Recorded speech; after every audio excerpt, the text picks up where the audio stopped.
Hello friends, सत श्री अकाल, आदाब, नमस्ते, welcome back to our channel Ilahi reaction. आज हम अपने चैनल पर लेकर आए बहुत इंटरेस्टिंग वीडियो पे रिएक्शन, जिसमें हम रिएक्ट करने वाले हैं। India finally admits Pakistan emerges as a major threat to Israel. और इसमें कोई शक की बात नहीं है, पाकिस्तान ने जो रोल प्ले किया है ना, मतलब पीस टॉक कराने में और सब चीजों के अंदर, वो सच में ऐसा लग रहा है कि वो इसराइल को एक टक्कर ही दे रहे हैं कि भाई तुम चुप करके बैठ जाओ। लेट्स सी आज की वीडियो के अंदर और क्या कुछ खास जानने को मिलेगा, फिर इसके बारे में बात करेंगे। इजराइल, अमेरिका और ईरान जंग को लेकर जहां पर एक महीने का वक्त गुजर गया। हालांकि जब ये जंग शुरू हुई तो उस वक्त ये कहा जा रहा था कि तमाम जो इस्लामी ममालिक हैं, जो अरब ममालिक हैं, वो एक तरह से एक हो जाएंगे और अमेरिका और इजराइल को मुंहतोड़ जवाब दिया जाएगा। हालांकि अमेरिका और इजराइल के मुकाबले में जो हाँ, बातें तो यही हो रही थी इस्लामी ना। ममालिक हैं, वो एक प्लेटफॉर्म पर या एक स्टेज पर एक तरह से नहीं आ पाए, या खुलकर इस्लामी ममालिक ने एक तरह से ईरान का साथ इस जंग में नहीं दिया। हालांकि इस बीच ईरान के पड़ोसी मुल्क पाकिस्तान पर लगातार सवाल उठते रहे कि आखिर पाकिस्तान किस तरफ है। क्या डोनाल्ड ट्रंप और अमेरिका के दबाव में पाकिस्तान का झुकाव अमेरिका की तरफ है? ये सवाल भी बार बार उठते रहे। या फिर ये कहा गया कि पड़ोसी मुल्क ईरान है और ईरान से रिवायती रिश्ते एक तरह से पाकिस्तान के रहे, तो क्या पाकिस्तान एक तरह से ईरान के साथ है? ये लगातार सवाल उठते रहे। हालांकि बीच में शहबाज शरीफ, जो कि पाकिस्तान के वजीर आजम हैं, उन्होंने ईरान के सदर मसूद पज़ेश्कियान से भी बीच में बातचीत की थी और जो मौजूदा हालात हैं उस पर एक तरह से चर्चा की थी। लेकिन अब जो माहिरीन हैं वो ये कहते हैं, क्या जो मुस्लिम इत्तेहाद की बात की जा रही है, मुस्लिम कम्युनिटी को एक प्लेटफॉर्म पर पूरी दुनिया में लाने की बात की जा रही है, ऐसे में क्या पाकिस्तान कोई बड़ा कदम उठा सकता है? पाकिस्तान, क्योंकि दुनिया में जो गिने चुने मुस्लिम ममालिक जो न्यूक्लियर पावर माने जाते हैं, उनमें से दरअसल पाकिस्तान भी आता है। पाकिस्तान के पास न्यूक्लियर हथियार है, न्यूक्लियर बम है, पाकिस्तान के बाद लंबी दूरी वाले मिसाइल भी है और एक तरह से ड्रोन भी मौजूद है। ऐसे में माहिरीन का मानना था, क्या पाकिस्तान अगर ईरान पर यह जंग आगे बढ़ती है या फिर इजराइल ग्रेटर इजराइल पर काम करता है, जिस तरह से लबनान के एक बड़े हिस्से पर इजराइल ने कब्जा कर लिया है, गजा के एक बड़े हिस्से पर या फिलिस्तीन के एक बड़े हिस्से पर इजराइल ने कब्जा कर लिया है, लगातार इजराइल का दायरा अब बढ़ता जा रहा है, तो क्या आने वाले दिनों में ये जो आंच है ये पाकिस्तान तक भी पहुंचेगी? ग्रेटर इजराइल में क्या पाकिस्तान का जो हिस्सा है उस पर भी ग्रेटर एक तरह से इजराइल आने वाले दिनों में जो इजराइल है वो एक तरह से हमला कर सकता है या उस पर भी कब्जा कर सकता है? और ऐसे में माहिरीन का सवाल सीधे सीधे यही था कि जो पाकिस्तान के लंबी दूरी वाली मिसाइल है, ऐसी मिसाइलें भी पाकिस्तान के पास मौजूद है जो सीधे अगर इस्लामाबाद से छोड़ी जाए तो एक तरह से तल अवीव पर गिर सकती है या इजराइल के किसी भी टारगेट को निशाना कर सकती है। खासतौर से पाकिस्तान के गौरी मिसाइल की बात चल रही थी, जो बहुत खतरनाक मिसाइल मानी जाती है। इसकी स्पीड भी काफी ज्यादा है, वॉरहेड भी इसका बहुत इंपॉर्टेंट माना जाता है और यह कहा जा रहा था कि गौरी मिसाइल के जरिए क्या पाकिस्तान इजराइल पर हमला कर सकता है। तो ये दरअसल जो पाकिस्तान के पास तो माहिरीन का बहुत मानना सारी था मिसाइल्स कि है, गौरी, पाकिस्तान, क्योंकि शाहीन, अभी तक इस जंग फतेह। में खुलकर सामने नहीं आया है, लेकिन अगर जरूरत पड़ी तो क्या पाकिस्तान अपने गौरी मिसाइल का टेस्ट कर सकता है? गौरी मिसाइल को इजराइल के ऊपर टेस्ट। छोड़ सकता है? इजराइल पर पाकिस्तान की तरफ से भी क्या आने वाले दिनों में हमला किया जा सकता है? इस तरह के सवालात भी अब उठने शुरू हो गए हैं,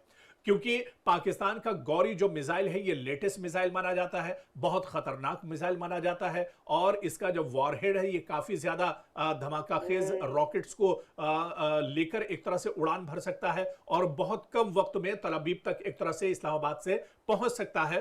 तो ऐसे में क्या पाकिस्तान आने वाले दिनों में इस जंग में कोई बड़ी खलल डाल सकता है? इस जंग में क्या पाकिस्तान की तरफ से कोई अभी चाल चलनी एक तरह से बाकी है, या पाकिस्तान एक तरह से छुपा रुस्तम इस जंग में साबित हो सकता है और इजराइल पर बड़ा हमला कर सकता है, जब पूरे मशरिक़ वस्ता में जो इस्लामी ममालिक हैं उनके सामने एक तरह से खतरा है? लबनान को पूरी तरह से इजराइल खत्म कर रहा है, फिलिस्तीन को इजराइल लगातार खत्म कर रहा है, तो क्या आने वाले दिनों में कोई बड़ा हमला पाकिस्तान की तरफ से इजराइल पर किया जा सकता है? तो दुनिया की निगाहें पाकिस्तान पर दरअसल टिकी हुई है। पाकिस्तान के पास जब इतनी सलाहियत है, पाकिस्तान के पास जब दूरी बहुत लंबी रेंज तक मार करने वाले मिसाइल मौजूद है, उसके पास जब गौरी जैसे बहुत अहम मिसाइल है, तो क्या पाकिस्तान कोई बड़ा खेल कर सकता है, कोई बड़ा हाँ, अगर कारनामा इसराइल बीच दरअसल में इस पंगे जंग के लेगा, बीच में कर मानेगा सकता नहीं है। सीज और क्या फायरिंग के लिए, पाकिस्तान की तरफ से तो कर आने सकता वाले है, दिनों में ये पहल की जाएगी, आने वाले दिनों में क्योंकि कोई अभी तक बड़ा लेबनान हमला के अटैक रुके इजराइल के नहीं ऊपर है। किया जा सकता है? रुके नहीं है, माहिरीन सही का ये बात है। मानना है इसराइल कि ने जैसे कुछ जैसे ये कमी की जंग नहीं है वहां बढ़ेगी पे। तो इसकी तवक्को भी की जा सकती और है। पाकिस्तान के पास पाकिस्तान सारे अपना इक्विपमेंट्स डिफेंस भी हैं करना जवाब चाहेगा, देने के लिए। अपनी सिक्योरिटी बढ़ाना चाहेगा। और ऐसे में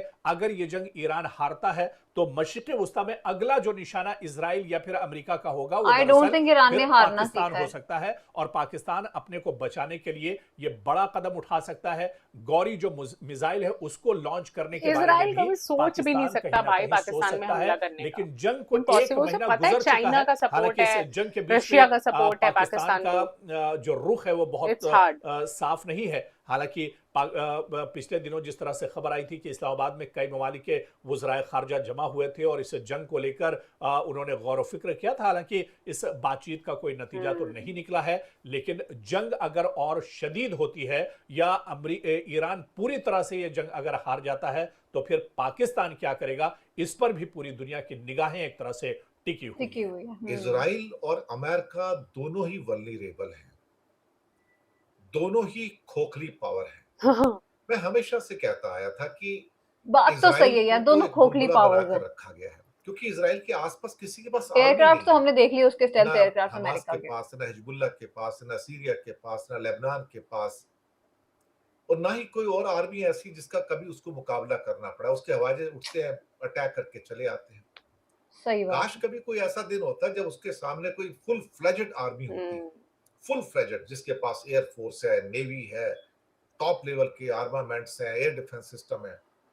तो मैं आपको यकीन बताऊं कि इजराइल का नक्शा खत्म हो जाता था इस जमीन से। इजराइल का नक्शा खत्म हो जाता था। आप दुनिया के नक्शे पे इजराइल को ढूंढ नहीं पाते थे, मैं आपको बताऊं। और कहीं उसका पाला एक पावरफुल कोई क्या कहते हैं कंट्री से पड़ जाता तो उसको लेने के देने पड़ जाते, और जिंदगी में उठता नहीं था फिर उसके बाद कभी भी।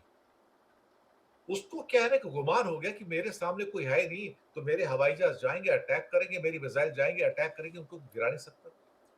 और पहली बार ऐसा है ना कि वो ऊंट पहाड़ के नीचे आया, ईरान ने दिखाया उसको लगा कि मैं ईरान को भी मार दूंगा, ईरान भी बकरी का बच्चा है। लेकिन ईरान के पास तो नेवी भी नहीं है, उसके पास एयर फोर्स भी नहीं है, एक स्ट्रॉन्ग एयर डिफेंस भी नहीं है। उसके बावजूद भी सिर्फ शाही ड्रोन से और मिसाइलों से जिस ढंग से इजराइल को ब्लीड किया है, जो उसका खूनो खून किया है, अब वो चिल्ला रहा है। जैसे कि आदत है नेतन्याहू की कि वो बताएगा नहीं आपको कि कितने लोग मरे हैं, क्योंकि ये छुपा कर रखने वाली चीजें हैं। जैसे अमेरिका भी छुपाता है, वो भी छुपाता है हाँ, कितने अपनी मरे हैं, कंट्री की कितना कोई क्या न्यूज है। बाहर नहीं देते। लेकिन कलाई तो खुल गई ना। अब ये नेतन्याहू भीख नटन। मांग रहा है, दुनिया से भीख मांग रहा है कि ईरान दुनिया का सबसे बड़ा दुश्मन है, सारे दुनिया के देश इकट्ठे हो जाओ इसका मुकाबला करने के लिए। खुद पर चोट लगी तो साहब एहसास हुआ कि चोट किसे कहते हैं। खुद के बच्चे मरे तो तो पता एहसास हुआ चला। कि वो 185 बच्चियां कैसे मरी थी। Oh खुद के God। लोग घायल हुए तो तब पता लगा कि 20,000 औरतें और 20,000 बच्चे जो गजा में मार दिए, मासूम बच्चे। और ये वॉर क्रिमिनल आदमी हमको कहता है कि अब मुझे बचाओ, यूनाइटेड नेशन की मीटिंग बुलाओ। फिर कहते हैं ये क्लस्टर बम्स का इस्तेमाल करता है, क्लस्टर बम्स का, जो कि इंसानियत के खिलाफ है। तुम हमें वो कौन से इंसानियत बम थे सिखाओगे। जो इंसानियत के साथ थे, जो गजा में बरसा सही गए? बात है, बिल्कुल। सीरियसली। अभी 1000 लोग जो मारे हैं पिछले 10 दिन के अंदर, लेबनान के अंदर, बैरूत के अंदर, जिसमें 200 बच्चे मारे गए हैं, क्या वो वॉर क्राइम नहीं है क्या?